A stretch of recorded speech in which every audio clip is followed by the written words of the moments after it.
Hi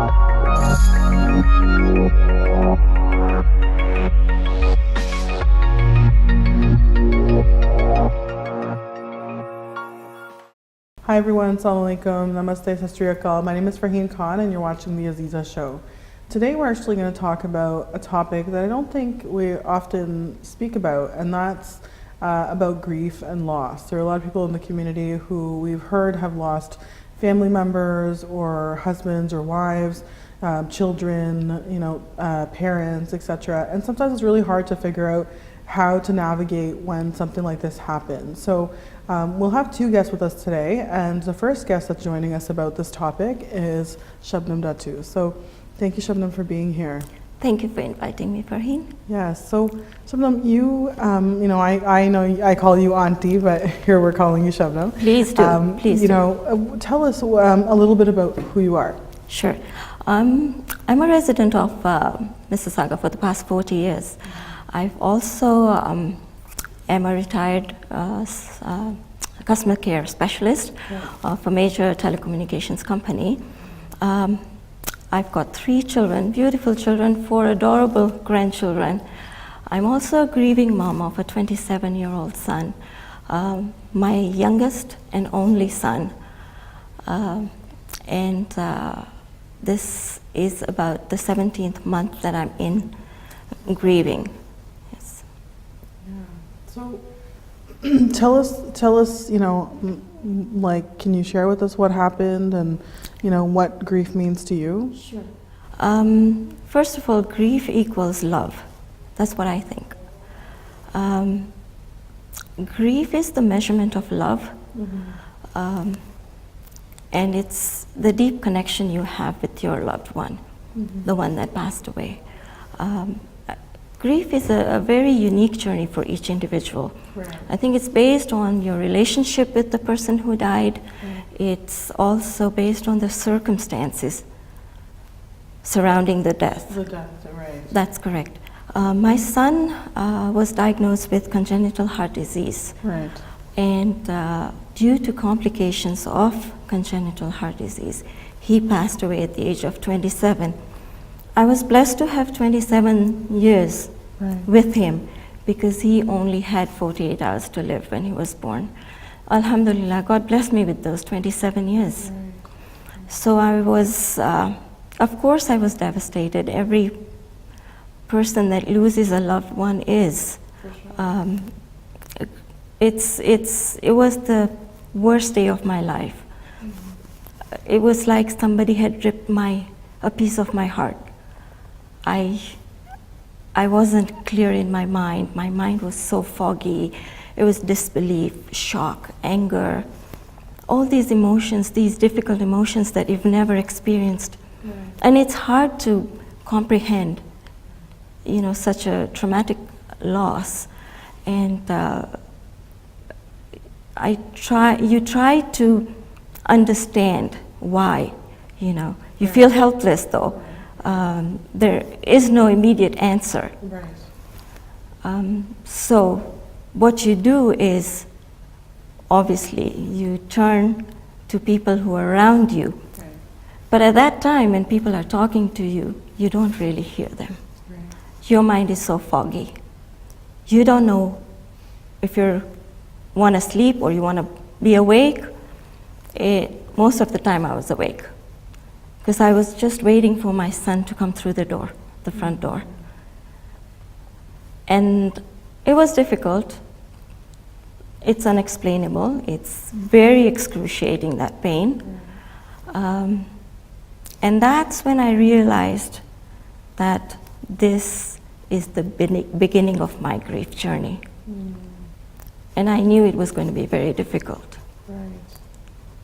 Well, thank you for coming on the show to talk about it, because it's, obviously it's very difficult. I did want to talk about it because I did want to talk about my son. Right. Yes, right. Absolutely. And can you tell us about him? Of course, he was witty, funny, very passionate about helping the poor and the needy and the homeless, and because we were always at the hospital downtown. Mm-hmm. And anytime he passed a a homeless person and a hungry person, he had always had something to give. Right. You know, so when I look at that and I look at the kind of person he was, it makes me feel that he is in a very good place. And I feel that. I do feel that. Yes, absolutely. Wonderful. So how do you, you know, I know you said that the journey is different from each person, but for you personally, how did you cope? What did you do to keep yourself going? Very different things I did. Of course, you know, turned to faith a little bit more than I normally did, Right. of course, and we all do that. I think it's just one of those things we do. For sure, when we're going Natural, through different times. it comes natural. Yeah.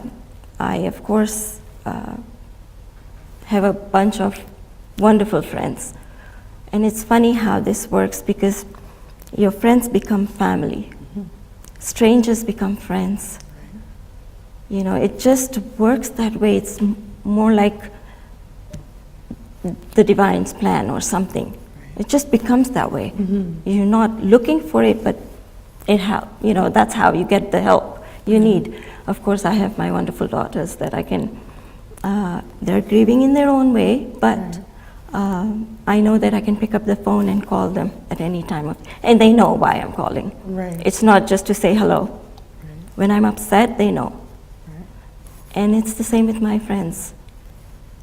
I've an incredible bunch of friends, and they're just amazing. I had to say this. That's wonderful. Yes. And can you tell us about these Yes, so- paintings? Yeah, going forward with my grieving process, like I said, I turned to faith. I didn't stop focusing on my hobbies and my interests. I do paint, and that's how I started painting. And I painted birds for a reason. Right. I was reading a quote or a poem where it was all about birds, and I don't remember that because it was a while ago. And it was just after my son passed away. And I think it was about an eagle. But I drew different birds. They're wonderful. Yeah, I painted different birds. And then I did end up with painting an eagle. And the reason I painted the eagle is because the eagle soars high, even when there's a storm. And I think the poem was about that. The eagle soars high when there's a storm. It doesn't run away. It doesn't hide like other birds do. You know, so anybody out there that's lost a loved one, that doesn't know what to do, I think we need to take that example and soar high and take our mind and our heart and rise above towards Allah. I think that's what will give you some peace and some solace. Right. Right. Yeah. So I continue to do that. I continue to my hobbies, like I said, volunteering with different organizations. Wonderful. Yeah, and there's one that's who is Hussein that serves meals at CRC Oh, great. every 3 months. Every 2 months, and I do that. Wonderful. Yes, and the Daily Bread Food Bank. Right. This was something that my son always wanted to help. He always did that every first Friday of the month, would donate food at the food bank. So I continue to do that, yes. That's wonderful. Yes, thank you. That's Thank great. you. So what advice would you give to anybody who, did you access like grieving counseling and? I went online to look at some of the services that the region of Peel offers. Mind you, I didn't go personally in there because I think it's a time when you really don't want to talk to anybody. Right. You don't want to dress up and go out. You don't want to interact with anybody. It becomes very difficult to actually get up. Right. Put your feet on the ground and start your day. It's just something that I can't explain, but you have to do that. For sure. I'm not saying that you shouldn't go out and interact with people, but I think in the beginning it's very difficult. Although I looked at all the resources and I researched them, I didn't actually go. But I think for those people that really need the help, that support is there. Right. You know, through their grieving. I don't think it hurries the grieving process. I think it just gives that extra support when they are grieving. Right. And I think they probably have the tools and how to cope and things like that. Right, exactly. You know, if somebody is really alone and doesn't know where to turn to, I think they give you those tools. For sure, especially for those who are not surrounded by family or friends. Exactly, right? Somebody who doesn't have anyone It's around. even, I mean, it's still difficult no matter what. It's very difficult, no matter what. To have, you know, supports and to be able to cope, for sure. It's absolutely right. That's great. Well, I want to take a moment to say thank you so much. So do you have any last minute thoughts before we go? Absolutely, I do. I want the viewers to know that the reason I probably am here and I feel this is because this is part of my healing journey. Right. I also feel that the divine works in mysterious ways, and maybe somebody out there is experiencing a loss and needs some kind of peace. Right. Maybe if they're watching this, they'll find it, and I have all the compassion for them. Thank you so much for being here. Thank you for inviting me. No problem. All right, everyone. So we'll be back for after a quick break, and then we'll have our next guest join us as well about the topic of grief and loss.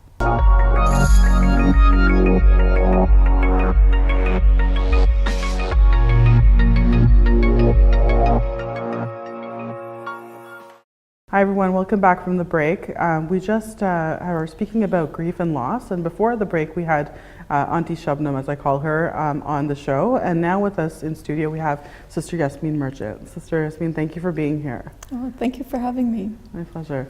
So Sister Yasmin, you know, before the break we were talking to Auntie Shabnam, and we asked her about her story and sort of what, you know, loss meant for her, and I know also that you've lost somebody in your life, and it's you know, as we were talking about, I think it's important to have the conversation, right? And yes. To be able to share. So could you maybe tell us a little bit about yourself?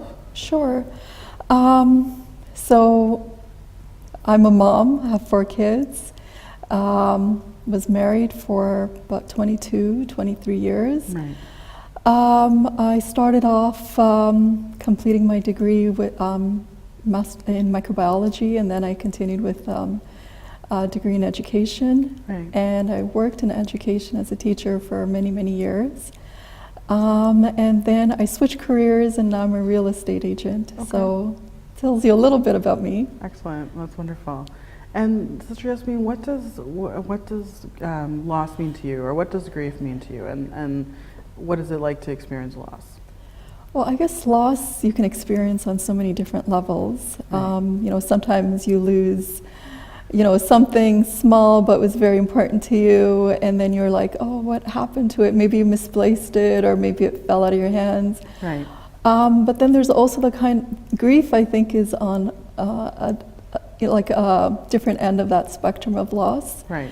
Where you've experienced loss of something that's so dear to you that even though you know that everything in this world is temporary, you still are attached, especially to people. For sure. So I think grief is when you've lost someone, or sometimes it could be even, I think, when people lose their position or a job. I've seen people experience a type of grief in that case as well. But for me, Right. is really the loss of my husband, Right. that where I've experienced intense grief. Right. Yeah. I'm sorry to hear that. I know, you know, your husband, Brother Danish, was very near and dear to many people, Yes. including myself, and you know, we really miss him. Yeah. But you know, and I remember, like, you know, him and I used to sit and have our like yearly strategic planning meeting Yes. of like talking about where's my life gonna go, and Yeah. I really looked at him as a mentor. So when I heard he Right. passed, it was real a shock. Yes. But how was it for you and for your family? Oh, it was really like we were in a dream of some sort, a nightmare maybe. And it took us a long time to really kind of wake up from it, because we were, I think myself and my kids, we were all in a very hazy, daisy state where, you know, it's like days become months and months became years, and we're still like, you know, I can't believe we're, you know, this much time has passed and Right. Bob is not here with us, or Right. so it has been, I mean, it's been almost 3 years, Wow. and we're, you know, every time we're like, I can't believe it. We still can't believe it. Right. And sometimes we don't even know how we've gotten here because of that state that we're in. Right. Yeah. Right. And what was some of the ways that like you found that you could cope with Brother Donish's loss? I think one, probably for the kids going to school, Right. having that routine Right. was a good thing. Mm-hmm. And I think the other was, for me, like I think I withdrew a lot. Right. So I didn't have to talk to people or explain to anybody, you know, because I think a lot of times people want to comfort you, Right. but they don't know what to say. Right. And sometimes people would say very uncomforting things. Like what? Well, you know, it's like sometimes, you know, especially when people would say to get over it. Not in those words, but ultimately what they're saying is, you know, it's happened and now you have to move on with your life. Oh. And it's like, yeah, everybody knows, but it's like how a person moves on, it's going to be different. Right. And your pace is going to be different. So somebody might see that you don't, you know, you're not, it doesn't look like you're making progress, but there's a lot going on inside that needs to happen, and for you to come to terms with it. Right. So sometimes the things that people say, it's like, oh, it's been, you know, 6 months, or it's been a year, it's been 2 years. Right. You know, what are you doing with your life? What's the direction you're heading in? And these are things like, yes, it's important to think about the future, but we really were not in a state to look ahead. Like, we were just happy we could see the end of the day. Right. And when you're in that state and somebody asks you, so where are you going to be in 10 years? You're like, oh my God, you know, you're doing 3,000 days. You're like, let me just get through this day. Right. And if I can keep that up, then maybe I will, you know, be able to think about a week. For sure. For sure. So those are some of the things where, although people have good intentions, Right. it might not be the right way to approach a person who's in that grieving process. For sure, of course. And I mean, it's been 3 years, but like you said, it's still so unreal in some ways, right? Yes, yeah, very Yeah. true. And what kind of supports, if you will, did you get around you? Like, what kind of things did you do to sort of, you know, not feel so alone, if that makes sense? I think that's a good question. I felt that, mashallah, I have 4 kids. Right. So we did support each other. My mom is with us as well. Okay, great. And she was a great support and Right. is a great support. Right. And alhamdulillah, I received financial support, so Right. that made a big difference. For sure. And in fact, I think sometimes within our Muslim communities, we don't really talk about what our family is going to do when the breadwinner is gone. Right. And I would, encourage families to have those discussions Right. while everybody is present. Right. And can take actions to, Right. ensure if there's insurance or something, so that, people, you're not scrambling. At the very end, right. Yes, thinking right. about, okay, now that this person is gone, how are we going to live? Right. Where are we going to live? How are we going to pay rent, or Right. all of those things? So Right. I think it's interesting, because every time we go for a khutbah or any kind of Islamic lecture, we're always hearing about death as just a doorstep away kind of thing. Right. Yet we don't really work on practical preparation. Right. I mean, we do a lot of we think about doing good deeds to send it forward. Mm-hmm. But the practical aspect of how's your family actually going to be taken care of, Right. you know, that's very important. For sure. And I think we need to have those discussions, inshallah. Yeah, for sure. Thank you. And just what advice would you give to somebody who's experienced a loss or is grieving?